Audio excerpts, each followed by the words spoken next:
Hello again, folks. So here's another of those point of view unboxings that I claimed in my last episode weren't always so interesting. Well, I think you'll find this one interesting because it focuses on a copy of Captain Fantastic you've very likely not seen before or knew even existed. And that's the 1975 South African version of the album, which differed considerably in at least two major ways from most other original vinyl versions of the album.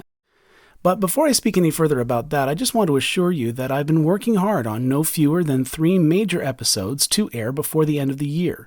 So if these shorter unboxing kinds of videos don't thrill you so much, rest assured the more ambitious content will return very soon. Anyway, the South African Captain Fantastic, catalog number ML4016. I drooled over this for months. There were a couple copies for sale on Discogs, but they were expensive, and I couldn't tell if they were complete.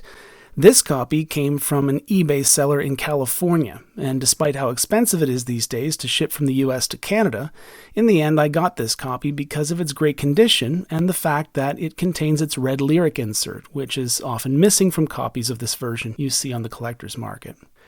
I won't pretend to know much about South African Elton vinyl, but this is the only domestically manufactured vinyl edition of Captain Fantastic from South Africa that I'm aware of. Discogs contains an entry for another South African version, also from 1975, but by the looks of it, the other South African Captain Fantastic was just the UK DJM version imported for retail in South Africa. So not really a true South African edition. But it's worth pointing out that, according to Discogs at least, UK copies of the album did circulate in 1975 in South Africa. Because if my assumption is correct and the domestic copies appeared slightly later, I think I know why. First, I can just imagine that for South African record buyers, buying UK copies on import probably would have cost a fortune. In most territories, including the US, Canada, and the UK, original copies of Captain Fantastic, just a single LP, shipped in a lavish gatefold sleeve with 2 full-size booklets and a large poster. In South Africa, with import costs added, those copies would have been even more expensive, so copies manufactured in South Africa would have been much more affordable for buyers there. The other reason, and probably the bigger of the two possible reasons, was the sleeve artwork. And this would probably be a good time to mention that Alan Aldridge's original sleeve art for Elton's Captain Fantastic is being auctioned this week online by Heritage Auctions in Dallas. I'll include a link to the listing in the video comments. And as you'll know, if you have an original copy of the album and a keen eye, the artwork on the sleeve's back included no fewer than 5 naked pairs of women's breasts, plus, at the very bottom, some kind of teapot record player hybrid creature squatting and taking a dump. Meanwhile, the domestic South African copies of Captain Fantastic, released on DJM but manufactured and distributed by the South African company Gallo, airbrushed out most of the smaller boobs plus the pooping teapot. And over the one detail that they couldn't just airbrush out, they painted over with a silver bikini. So, in short, they covered up all the lady parts. They censored the sleeve. Why? Well, there isn't time to get deep into it, and I'm not an expert on the history of South Africa, certainly not. But in the 1970s, before the fall of the apartheid regime, South Africa wasn't exactly paradise on earth, certainly not by Western democratic standards.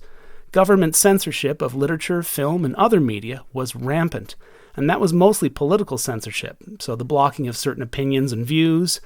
But any nudity in visual media, even if it wasn't sexual in context, was treated pretty much like pornography and either censored or just outright banned.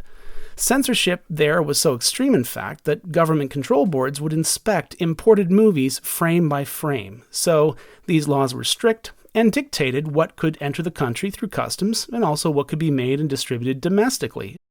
So that explains the censorship here on the South African Gallo version of Captain Fantastic.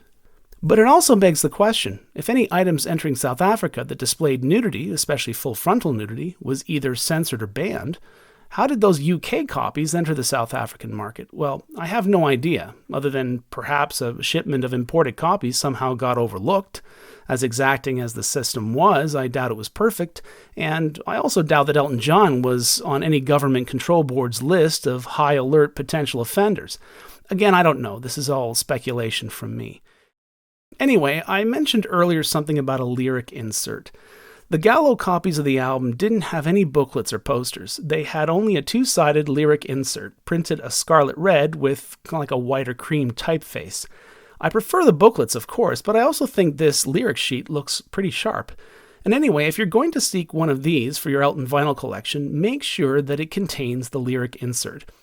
I haven't seen too many copies on the market in the last few years, but of the copies I have seen, most of them are missing this insert, so make sure it's there. I also want to point out that the Gallo version sleeve was printed on the same textured cardstock that E.J. Day & Company in the UK used for the early mono empty sky sleeves. It's a specific kind of paper bond known as a linen bond, because the texture imitates the feel of stiff linen. Anyway, as usual, thanks for watching. If you enjoyed this video or learned anything new, please click the like button. My videos really depend on it. And if you haven't yet subscribed to my channel, please consider it. My channel depends on it. And thanks. See you again very soon.